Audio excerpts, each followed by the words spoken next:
Shakespeare గొప్ప writer ఒక మాట అంటారు. In nature there is no blemish but the mind, none can be called deformed but the unkind. ఈ భూమి మీద మనసు లేని వాళ్ళే నిజంగా వైకల్యం కలిగిన వాళ్ళు, కాళ్ళు చేతులు లేదా కళ్ళు లేని వాళ్ళు కాదు అని. దీనికి సంబంధించి సుప్రీంకోర్టు ఒక అద్భుతమైన గొప్ప జడ్జిమెంట్ ఇచ్చింది నిన్న. అదే మధ్యప్రదేశ్లోని విజువల్లీ ఛాలెంజ్ సంబంధించిన ఒక జడ్జిమెంట్ అనమాట.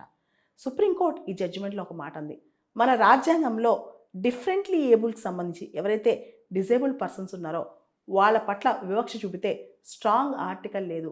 ఆర్టికల్ 15, ఆర్టికల్ 15 ఏదైతే ఉందో ప్రొహిబిషన్ ఆఫ్ డిస్క్రిమినేషన్ గురించి, దానిలో రైట్ అగైనెస్ట్ డిస్క్రిమినేషన్, వివక్ష నిర్మూలనలో డిజబిలిటీ బయాస్ సంబంధించి కూడా మెన్షన్ చేయాలి.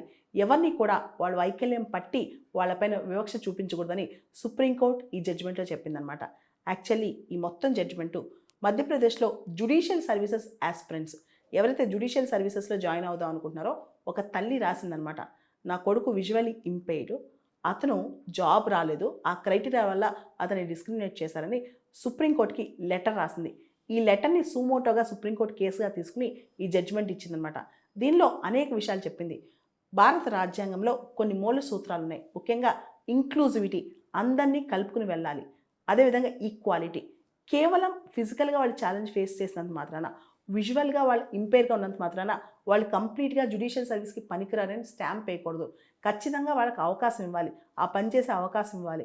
అదేవిధంగా సమాజంలో ఎవరైనా సరే ఒక డిస్క్రిమినేషన్ని కేవలం వాళ్ళు చూడలేరనో నడవలేరనో అలా డిస్క్రిమినేట్ చేయకూడదు ఎవరిని. మన రాజ్యాంగంలోనే మూల సూత్రం అందరినీ కలుపుకుపోవాలని చెప్పి సుప్రీంకోర్టు చెప్పిందనమాట. ఇది చాలా అద్భుతమైన జడ్జిమెంట్గా ఈరోజు వర్ణిస్తున్నారు అన్ని న్యూస్ పేపర్స్.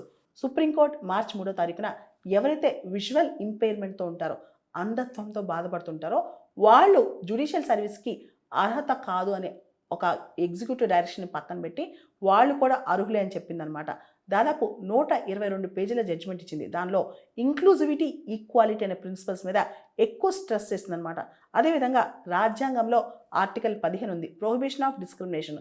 దానికి సంబంధించి వీళ్ళని కూడా ఎవరైతే డిఫరెంట్లీ ఏబుల్డ్ పీపుల్ ఉంటారో, ఎవరైతే విజువల్లీ ఛాలెంజ్ పీపుల్ ఉంటారో వాళ్ళని కూడా డిస్క్రిమినేట్ చేయకూడదని స్పెషల్గా రాజ్యాంగంలో రాయాలి. ఈ డిజబిలిటీ రైట్స్ మూవ్మెంట్ యొక్క డిమాండ్ గుర్తించి ఆర్టికల్ 15లో non discrimination against differently abled people కూడా గుర్తించాలి. అదేవిధంగా పర్సన్స్ విత్ డిజబిలిటీకి సంబంధించి వాళ్ళకి బ్యారియర్ ఫ్రీ ఎన్విరాన్మెంట్ కల్పించాలి.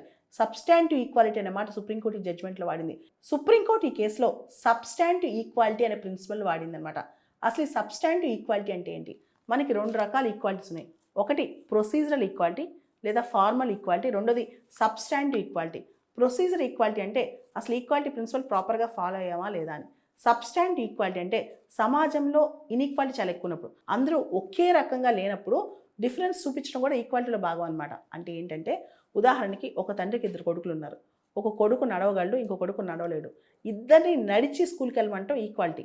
కానీ నడవలేని పిల్లవాడికి సపరేట్గా ఏదైనా హెల్ప్ చేయటం అది సబ్స్టాంటివ్ ఈక్వాలిటీ అనమాట.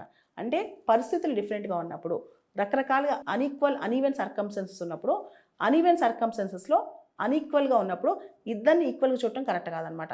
ఎవరి పరిస్థితులు బట్టి మనం చూడాలి. అందుకనే సుప్రీంకోర్టు ఈ కేసులో సబ్స్టాంటివ్ ఈక్వాలిటీ అనే ప్రిన్సిపల్ వాడిందనమాట. విజువల్లీ ఛాలెంజ్ వాళ్ళకి ఖచ్చితంగా చాలా సర్వీసెస్లో వీలైనంత వరకు వాళ్ళని కూడా ఇంక్లూడ్ చేసుకోవాలని చెప్పి సుప్రీంకోర్టు ఈ కేసులో చెప్పడం జరిగింది. భారతదేశంలో దివ్యాంగ్స్, డిఫరెంట్లీ ఏబుల్డ్ పీపుల్ ఎవరైతే ఉన్నారో వాళ్ళ కోసం ఒక చట్టం కూడా ఉంది. 1995లో ఉండేది, దాన్ని మార్చి 2016లో కొత్త చట్టం కూడా తీసుకొచ్చారు. Rights of persons with disabilities act 2016 అని. దానిలో డిజబిలిటీ బేస్డ్ డిస్క్రిమినేషన్ని స్ట్రాంగ్గా కండెమ్ చేస్తున్నారు.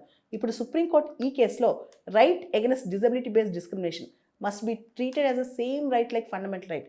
ఏదైతే డిఫరెంట్లీ ఏబుల్డ్ డిస్క్రిమినేషన్ చేస్తున్నారో దాన్ని ఫండమెంటల్ రైట్ లాగా ట్రీట్ చేయాలి. అంటే ఆర్టికల్ 15 ప్రొటెక్షన్ అగైనెస్ట్ డిస్క్రిమినేషన్ అనేది డిఫరెంట్ లేబుల్ వాళ్ళకు కూడా అప్లై అవ్వాలి, వర్డింగ్తో సహా అప్లై అవ్వాలని చెప్పి సుప్రీంకోర్టు ఈ కేసులో చెప్పడం జరిగింది. అదేవిధంగా కాన్స్టిట్యూషన్ ఏదైతే కోర్ ప్రిన్సిపల్ ఉందో ఈక్వాలిటీ, దానిలో ఇంక్లూజివిటీ కూడా భాగం అవ్వాలని చెప్పింది.